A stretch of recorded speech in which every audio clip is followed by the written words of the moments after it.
हर हर महादेव दोस्तों। हिमालय की गोद में बसा एक ऐसा पवित्र धाम जहां भगवान शिव को उनके एक अत्यंत दिव्य स्वरूप पशुपति यानी समस्त जीव जंतुओं के स्वामी के रूप में पूजा जाता है।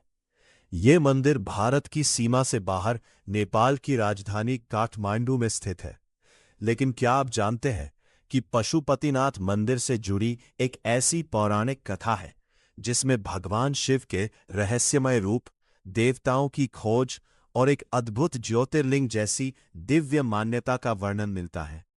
कहा जाता है कि इस पवित्र भूमि पर भगवान शिव स्वयं प्रकट हुए थे। तो आखिर क्या है पशुपतिनाथ मंदिर की कहानी? भगवान शिव ने यहां पशु का रूप क्यों धारण किया और कैसे इस स्थान को भगवान पशुपतिनाथ का पवित्र धाम माना जाने लगा? आज की अद्भुत मान्यताएं। तो आइए दोस्तों, वीडियो शुरू करते हैं। शुरुआत। जय श्री राम दोस्तों, कैसे हैं आप सभी। स्वागत है आप सभी का आज की एक नई वीडियो में। दोस्तों, जैसा कि आप सभी को पता लग गया होगा कि आज हम किसके बारे में बात करेंगे। आज हम बात करेंगे नेपाल की राजधानी काठमांडू में बागमती नदी के तट पर स्थित भगवान पशुपतिनाथ के मंदिर और इतिहास के बारे में।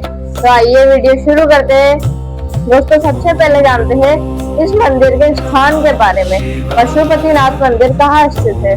दोस्तों, यह मंदिर नेपाल की राजधानी काठमांडू में बागमती नदी के तट पर स्थित है।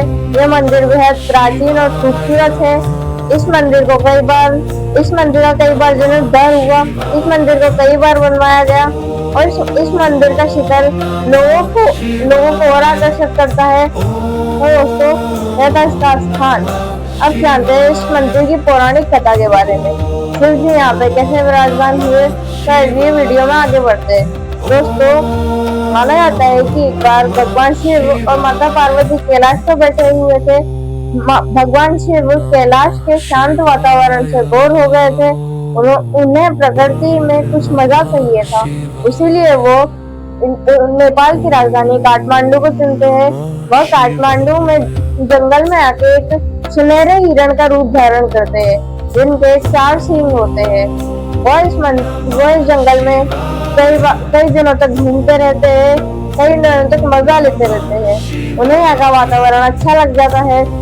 उन्हें पता ही नहीं लगता कि उन्हें कितना लंबा समय हो चुका है। अब सारी देवी देवता, माता पार्वती, उनके बेटे गणेश, कार्तिक सारे परेशान होने लग गए। अब उन्होंने सोचा कि वह भगवान शिव को ढूंढना चालू करे। भगवान विष्णु ने अपनी दिव्य दृष्टि से देखा कि भगवान शिव कहाँ पे है। उन्होंने देखा कि भगवान शिव यहाँ काठमांडू में है। सारे देवी देवता और भगवान विष्णु, भगवान ब्रह्मा अब यहाँ जंगल में पहुंच जाते हैं। वह भगवान शिव को भेजते हैं। भगवान विष्णु फिर से भगवान शिव को पहचान लेते हैं कि भगवान शिव इस दिव्य स्वरूप में हिरण के रूप में यहाँ पे घूम रहे हैं। अब भगवान इंद्र वो उनके हिरण स्वरूप के एक सींग को पकड़ लेते हैं। भगवान शिव अब एक लंबी छलांग मारते हैं और वो आगे चल जाते हैं। उनका एक सींग भगवान इंद्र के हाथ में रह जाता है। भगवान शिव अपने दिव्य स्वरूप में आते हैं और उन सबको दर्शन देते हैं। उसके बाद सारे देवी देवता अपनी गलती की माफी मांगते हैं। भगवान शिव, जिनका नाम भोलेनाथ है, जिन्हें बहुत भोला माना जाता है, वह उन्हें अपने भोलेपन से माफ कर देते हैं। उसके बाद माना जाता है कि जो सींग भगवान इंद्र के हाथ में था वो वहीं पे ही जमीन में छोड़ देते हैं। दोस्तों, उसके बाद वो सींग के ऊपर मिट्टी की परत लगना चालू हो जाती है। उसके ऊपर वृक्ष उगना चालू हो जाते हैं। वो जड़ों में नीचे घुस जाता है। उसके बाद माना जाता है कि पहले के समय एक ग्वाला थे, जिनके पास एक कामधन वंश की एक गाय थी। वह गाय एक ही जगह जाकर दूध देती थी। वह बहुत परेशान होने लग गए और वो बहुत चिंतित रहने लग गए कि ये गाय एक ही जगह जाके दूध क्यों देती है।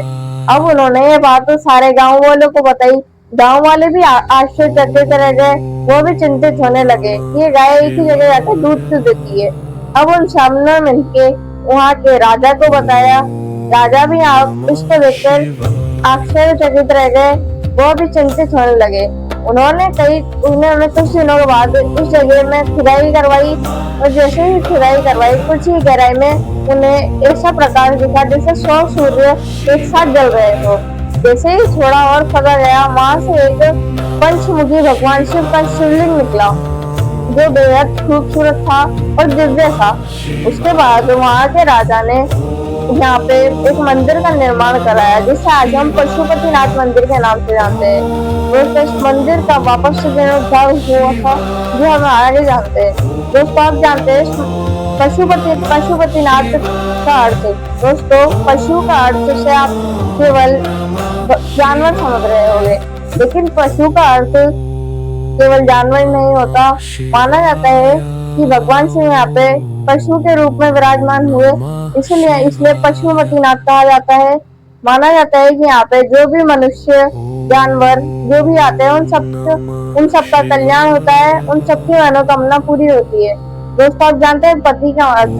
दोस्तों भगवान को ही पति कहा गया है, इसीलिए और नाथ को ईश्वर, इसीलिए इस मंदिर का नाम पशुपतिनाथ पड़ा। आप जानते हैं यहाँ पर स्थित बागमती नदी के बारे में। इस बागमती नदी का संबंध इस मंदिर से कैसे है, चलिए जानते हैं। दोस्तों जैसे भारत में गंगा जी की आरती होती है, वैसे ही यहाँ पे नेपाल में काठमांडू में इस नदी की आरती होती है। इस नदी की आरती बड़े धूमधाम से होती है, जैसे गंगा की आरती होती है।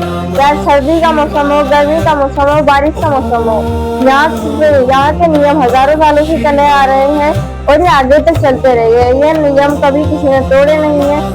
दोस्तों इस नदी में कई दाह संस्कार होते हैं। इस नदी में कई लोगों की अस्थियां डाली जाती है। दोस्तों यह मंदिर जैसे भारत में गंगा प्रसिद्ध है, वैसे ही नेपाल में यह नदी प्रसिद्ध है। यह नदी हिंदू धर्म की सबसे धार्मिक नदी मानी जाती है। दोस्तों आप जानते हैं इस मंदिर की वास्तुकला के बारे में।